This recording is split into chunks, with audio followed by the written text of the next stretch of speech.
Gurley. And he'll be brought down right around the 37. Give him 3 yards and a fresh set of downs. Third quarter and you've got the lead. You're not ready to go into that 4-minute offense to close the game out, but a running game can really benefit your team right now. Line of scrimmage, the 37 on 1st and 10.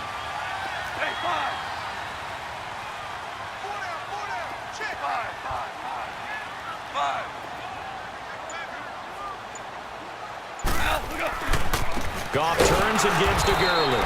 And he is met in his tracks behind the line of scrimmage. That's going to go as a loss of a yard, and it'll be 2nd down. I know when I was a kid, I always got real excited when I saw those lateral-type runs. But the best backs that made it happen, they put a foot in the ground and just go. That didn't happen there. That play got swallowed up. 11.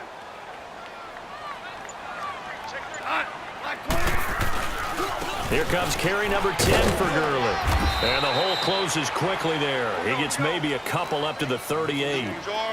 Sometimes your philosophies get challenged at times you don't want them to. They did try to stick to the running game on the first 2 plays. Didn't amount to much. And now facing a 3rd and long at the outset of this drive. And he'll get up near the 45. They'll spot it at the 44. They get 7 there, but it brings up 4th. Whether you're playing West Coast offense or not, one of the maxims of the West Coast offense is you're either throwing a touchdown or a check down. In other words, look for the big shot, but be smart. I think they did exactly that on that play. They didn't get the first down, but they're taking care of the ball well. Yeah, and being rightly cautious with that lead here in the 2nd half. And he will have the first down as he gets this to the 47. Give them credit. They knew what they wanted to dial up on 4th. They executed it for 9 yards, and the offense stays out there.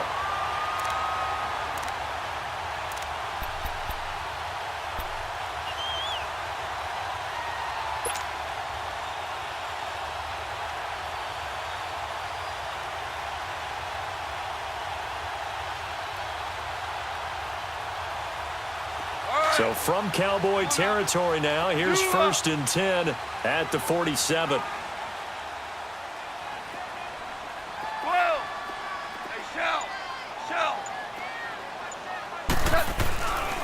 Back to the ground game here, Gurley. And he was able to shed the tackle, but the reserves come in for the stop. Give him 3 on 1st down. It'll set up a 2nd and 7.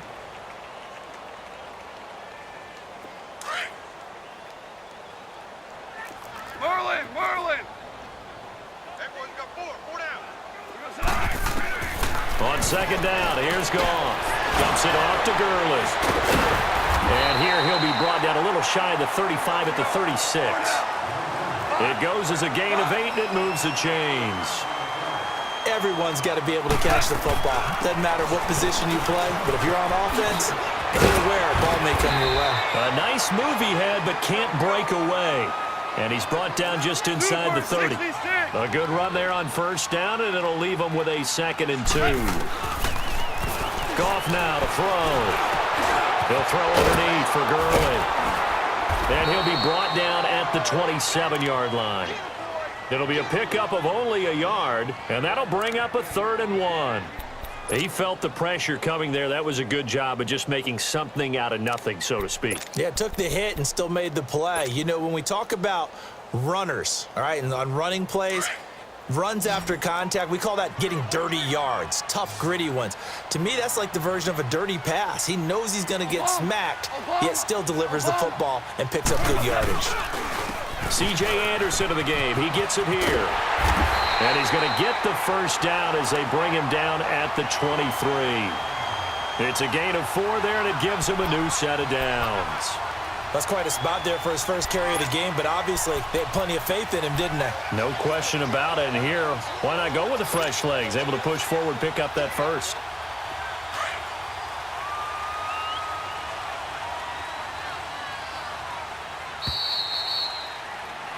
Back now in Los Angeles. It's the Rams out in front here. They've got control of the football as well as we get set for the 4th quarter.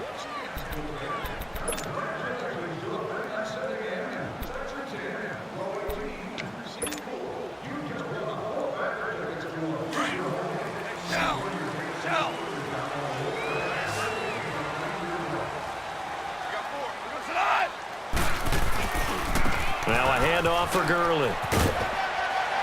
And a short gain here down to the 22. Just a yard on the pickup there, and it'll bring up a 2nd and 9. Offensively with the lead, you want to run the ball, keep the clock going, but you also want to still kind of be in attack mode too, right? So how do you do that and not come back on your heels? Yeah, think about all the practices we've watched where they have that tempo period to go over things just like this, where they describe the scenario, tell you what they're looking for, and make sure that they're still attacking, yet at the same time not going so fast as to leave too much time on the clock. They'll stick to the ground game with Gurley. A good run as he works his way for 9 that time, and it'll leave him with a 3rd and just a few inches. Well, partner, I know this type of running back. I mean, this size, this intensity usually gets better as the game goes on. I can just tell you from experience, the first few quarters, oh, you're eager. You come running up there. I'm going to tackle this guy. By the 4th quarter, you're coming up and thinking about it. And D-line wearing down 4th quarter. Yeah, that's not a guy they want to see consistently. They run. It's Gurley. And he can't quite get there. Tackled down at the 1. They're able to convert on 3rd down, and that sets up a 1st and goal. Do my eyes deceive me, or is he getting stronger as this game moves along? Burst seems just as good here in the 4th as it was way back in the 1st, doesn't it? I do believe someone put a lot of time in the offseason and continues to condition during the season in order to continue to carry the ball at this rate.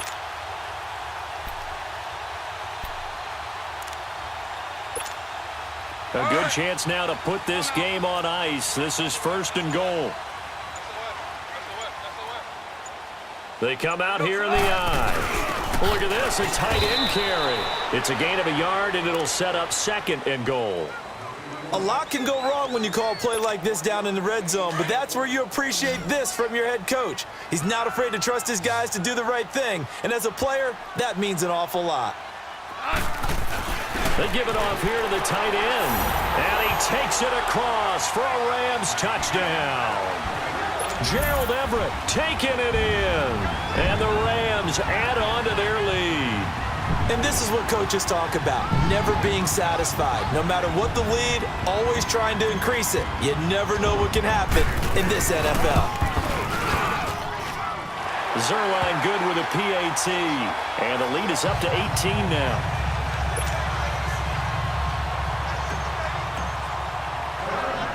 Zerline out now to kick this one away. This will be taken in at the 1. Oh, look at the juke. And a nice return sets him up pretty good here at the 30-yard line. So out come the Cowboys now as their offense gets set to take over. And on the last go-around, they really couldn't get anything going. They had to punt from deep inside their own territory, which means you're going to lose the field position battle as a general rule. What they're looking for now is a little more consistency, move the ball at least a few times on offense, get a couple of 1st downs, and hopefully flip the field. Yeah, just something to build off of. That's what they're looking for here. Meanwhile, they take a shot to start the drive, but this is going to wind up incomplete. Ball on the 30 as they come up 2nd and 10.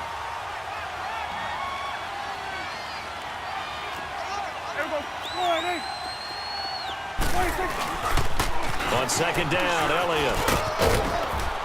And he's got a good gain of 7 up to the 37. I know the toss play begins with the guy taking the snap and turning around and tossing it to the runner. But where the real intrigue is, can they seal the edge? Whether it's an offensive tackle or a tight end in the direction they want to run the football. If they do that, that's the result that you get, that type of a gain. If they don't, oftentimes it's not a very successful play. Desperation time. Prescott on 4th. Forced out to his left. He may try and run for this. And he will have a 1st down here at about the 40. No reason not to try it there, and they do indeed convert on 4th. Now a play fake here on 1st down. And he's going to be grabbed and pulled down. Aaron Donald in there to make the sack. He buries him for a loss of 10. Time for a break. We're back to finish this one off after this.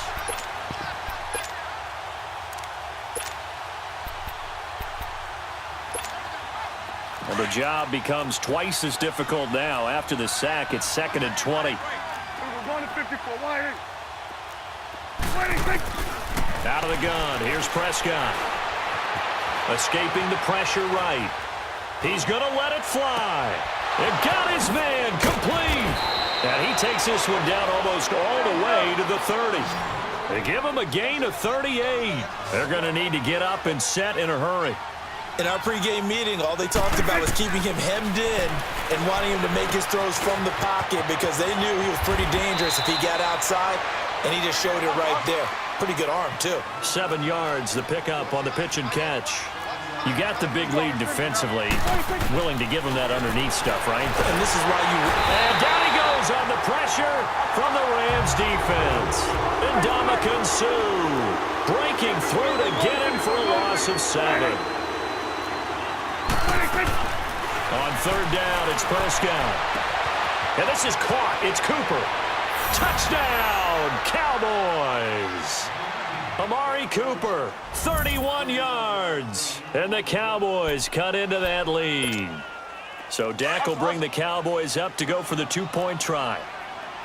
You go 46, 46. Prescott to throw it. And he's going to get in for the 2 points. And that'll make this a 10-point game. So 2 scores down. Time definitely not an ally, but here comes the onside kick.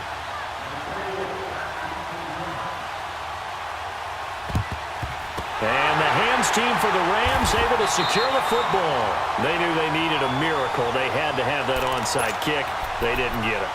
Well, as we knew, even before they put the toe to the leather on that one, their chances of getting that done, slim and none. And I do believe we saw Slim just leave the door, didn't we? We did indeed. I think we're down to none. Back to the workhorse today. It's Gurley. And able to push his way forward here for a good little gain. And now a timeout called by the Cowboys defense, as it comes with exactly a minute to go in the football game. So they come up on 2nd down, and they can get another run like we just saw. Would likely put an end to this thing. Goff going to throw it. He's going to wind up and air it out.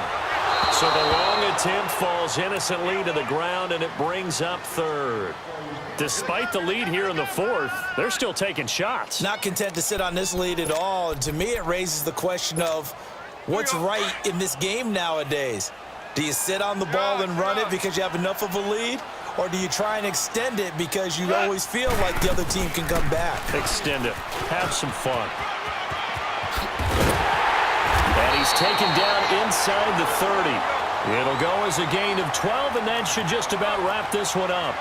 He's still rumbling, isn't he? Still looking fresh in this one despite the heavy workload. But you and I both know, well-conditioned. And nowhere to turn here. He's going to go down. Back at about the 37-yard line. And now the Cowboys are going to call another timeout, as the clock will stop with 33 seconds remaining. Protection certainly going to need to be a bit better here on 2nd and 16.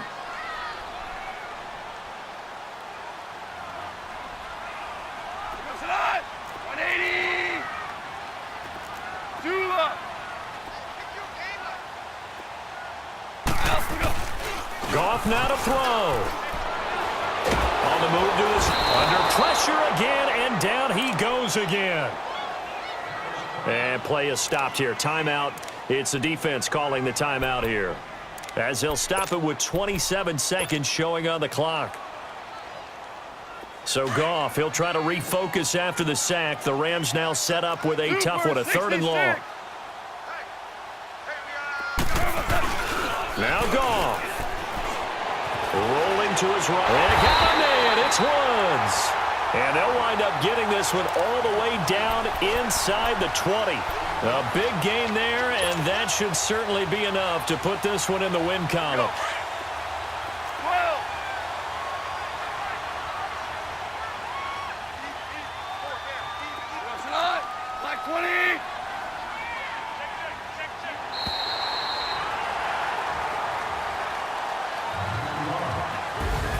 Charles, I think when the schedule comes out, all teams, no matter where they're predicted